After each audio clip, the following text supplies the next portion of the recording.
सभी भैयाओं का ऑनलाइन कक्षा में बहुत बहुत स्वागत है। हमने पिछली कक्षा में नियंत्रण और समन्वय के विषय में पढ़ा था और तंत्रिका कोशिका की संरचना और उसके कार्य के विषय में जाना था। हमने यह भी पढ़ा था कि तंत्रिका कोशिका की क्रियाविधि क्या है, कैसे कार्य करती है, कैसे वो सूचना को विद्युत आवेग के रूप में एक शरीर में एक स्थान से दूसरे स्थान में ले जाती है, यानी एक अंग से दूसरे अंग में ले जाती है। आज हम तंत्रिका कोशिकाओं के प्रकार के बारे में बात करेंगे कि कितनी प्रकार की तंत्रिका कोशिकाएं होती हैं। आपको दिखाई दे रहा होगा कि तंत्रिका कोशिकाओं के प्रकार। मुख्यतः तंत्रिका कोशिकाएं 3 प्रकार की होती हैं। नंबर 1 संवेदी तंत्रिका कोशिका, नंबर 2 चालक तंत्रिका कोशिका और नंबर 3 है मिश्रित तंत्रिका कोशिका। तो ये 3 प्रकार की तंत्रिका कोशिकाएं होती हैं। सबसे पहले हम संवेदी तंत्रिका कोशिका की बात करेंगे। सेंसरी न्यूरॉन्स के नाम से भी जानते हैं। ये क्या करती हैं? संवेदनाओं को, यानी संवेदना कह सकते हैं, सूचना कह सकते हैं, सूचनाओं को या संवेदनाओं को अंगों से ग्रहण करती हैं और उसे कहाँ ले जाती हैं? केंद्रीय तंत्रिका तंत्र तक ले जाती हैं या पहुंचाती हैं। जैसे मान लीजिए सुई चुभई जाती है, तो सुई आपके किस अंग में चुभई गई? त्वचा में। तो त्वचा से ये संवेदना ग्रहण करेंगी और कहाँ ले जाएंगी? उसे मस्तिष्क तक या मेरुरज्जु तक ले जाती हैं, क्योंकि जो हमारा केंद्रीय तंत्रिका तंत्र है वो 2 भागों से मिलकर बनता है। एक है मस्तिष्क और दूसरा है मेरुरज्जु। फिर आता है चालक तंत्रिका कोशिकाएं। चालक तंत्रिका कोशिका की बात करें, या इसे हम कहते हैं मोटर न्यूरॉन्स, ये ठीक सेंसरी न्यूरॉन्स जो हैं उनका उल्टा कार्य करती हैं। ये सूचनाओं को या संवेदनाओं को केंद्रीय तंत्रिका तंत्र से, केंद्रीय तंत्रिका तंत्र बताया था क्या है? मस्तिष्क या मेरुरज्जु, इन 2 से मिलकर के हमारा केंद्रीय तंत्रिका तंत्र बनता है। तो ये सूचनाओं को, संवेदनाओं को मस्तिष्क या मेरुरज्जु से कहाँ ले जाती हैं? कार्यकारी अंग में पहुंचाती हैं। ठीक है।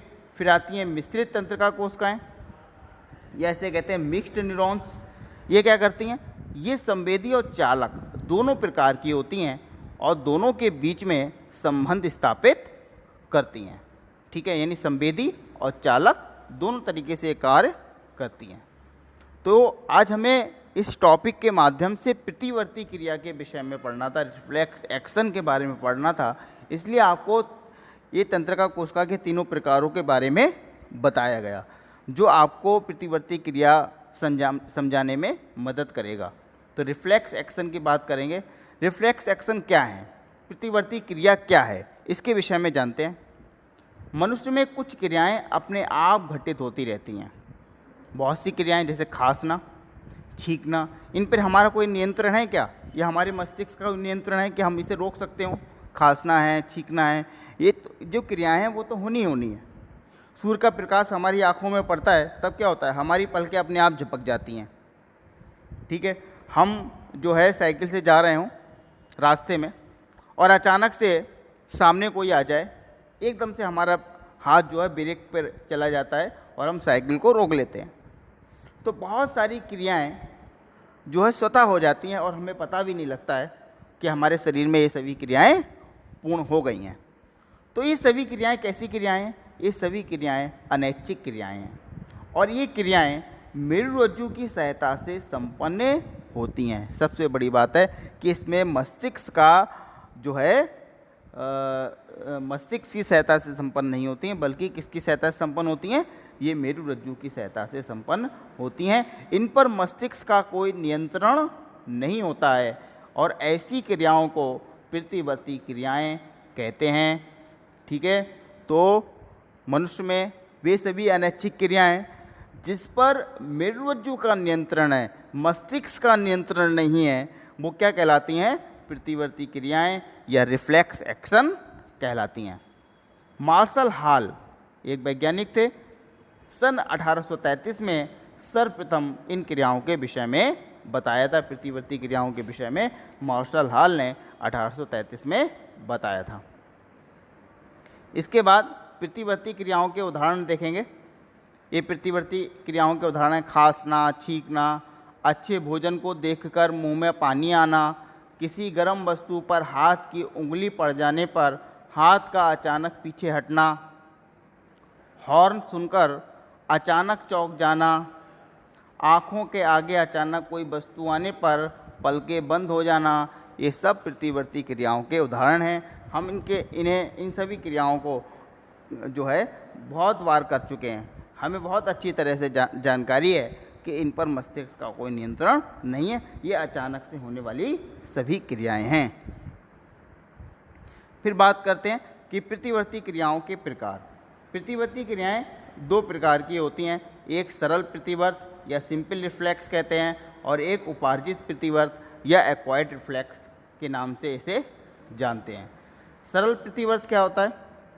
इस प्रकार के प्रतिवर्त का नियंत्रण केवल मेरुरज्जु द्वारा किया जाता है और ये आनुवांशिक होते हैं तथा माता पिता से संतानों में स्वतः ही स्थानांतरित होते हैं, इसलिए इन्हें जन्मजात प्रतिवर्त कहते हैं।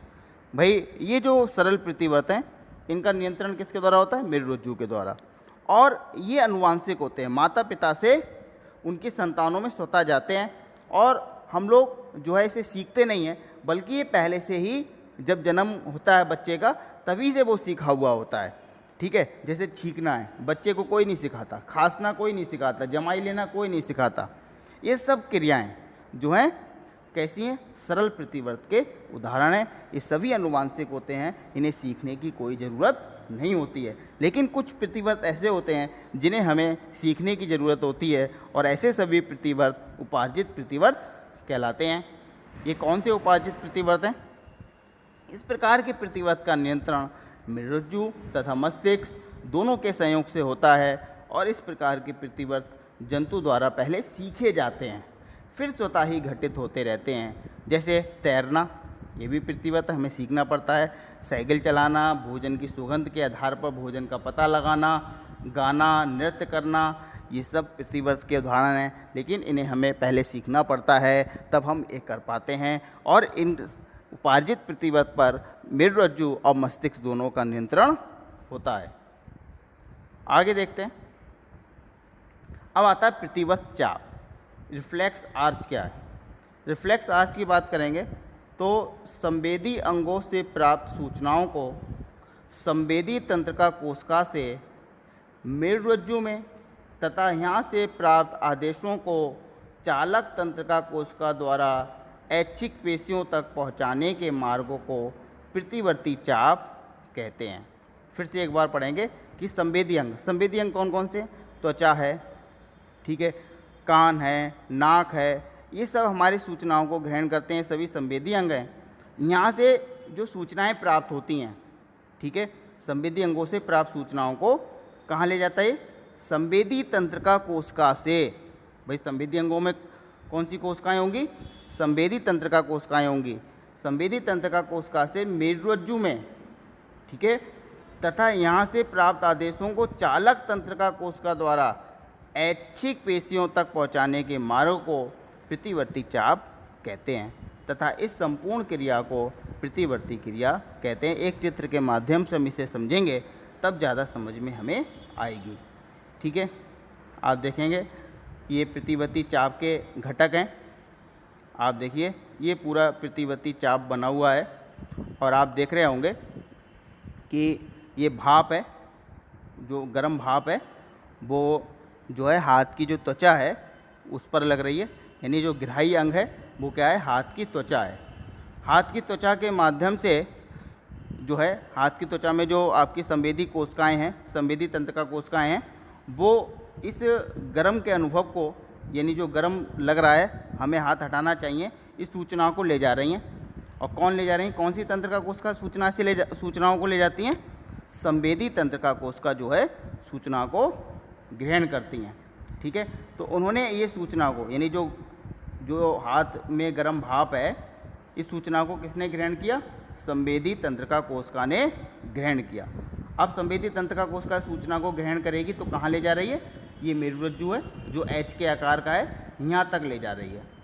ठीक है, तो ये सूचना जो है मेरुरज्जु तक पहुँच गई।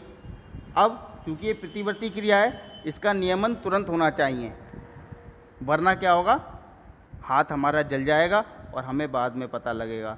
ठीक है, इसलिए जब कोई भी गर्म वस्तु या ऐसी कोई क्रिया जिसका नियमन तुरंत ज़रूरी है, अगर नहीं होता, अगर उसका नियमन नहीं हो पाता है, तब क्या होगा कि जो है कोई दुर्घटना हो सकती है। इसलिए अगर गर्म हाथ लग रहा है तो तुरंत हमारे हाथ को हटाना चाहिए। ये काम मस्तिष्क नहीं कर सकता, इस काम को कौन करेगा, मेरुरज्जु करेगा। इसलिए सूचना कहाँ पहुँचेगी, पहले मेरुरज्जु में पहुँचेगी। अब मेरुरज्जु में क्या होता है कि मेरुरज्जु से संवेदी जो तंत्रिका कोशिका है उसने मेरुरज्जु को सूचना दी। अब मेरुरज्जु क्या करेगा, तुरंत जो है एक्शन करेगा, और जो प्रेरक तंत्रिका कोशिका यानी चालक तंत्रिका कोशिका है, ठीक है, उसे सूचना देगा। ठीक है, और चालक तंत्रिका कोशिका किसे देगा, जो अंग है, जो हाथ की मांसपेशियां हैं, उनको ये सूचना देगा, और हाथ की मांसपेशियां एकदम से जो है इसकी आज्ञा मानेंगी चालक तंत्रिका कोशिका की, और हाथ को एकदम से हटा लेंगी। ठीक है, तो क्या हुआ कि गर्म का अनुभव या जो गर्म की सूचना है वो संवेदी तंत्रिका कोशिका से किस में गई, मेरुरज्जु में गई, मेरुरज्जु से चालक तंत्रिका कोशिका में गई, और चालक तंत्रिका कोशिका से जो है हाथ के ग्राही पेशियां हैं उसमें गई। ठीक है, जो हाथ की पेशियां उनमें गई, और हमने हाथ अचानक से हटा लिया, जिससे हमारा हाथ जलने से बच गया। ये प्रतिवर्ती क्रिया है। ठीक है, और यही प्रतिवर्ती चाप है जिसके विषय में हमने पढ़ा। आप देखेंगे प्रतिवर्ती चाप का फ्लो चार्ट है। सबसे पहले यहाँ पे क्या होता है, उद्दीपन होता है। उद्दीपन क्या है, गरम ठंडा लगना, दर्द का अनुभव होना।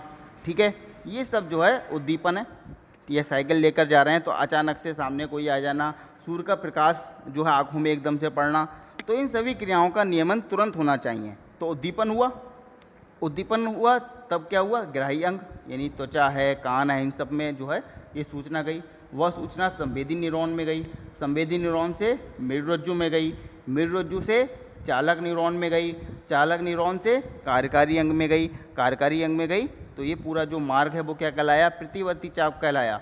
और प्रतिवर्ती चाप जब हुआ तो क्या हुआ, प्रतिवर्ती क्रिया हुई। ठीक है, इस तरह से हमने आज प्रतिवर्ती क्रिया के विषय में पढ़ा। अगला टॉपिक जो है अगले वीडियो में हम देखेंगे। तब तक के लिए आप इस पूरे नोट्स को पढ़िए, और जो समझ में ना आए वह कमेंट्स बॉक्स में लिख करके प्रश्न के माध्यम से पूछिए। आपको सभी प्रश्नों का जवाब दिया जाएगा। धन्यवाद।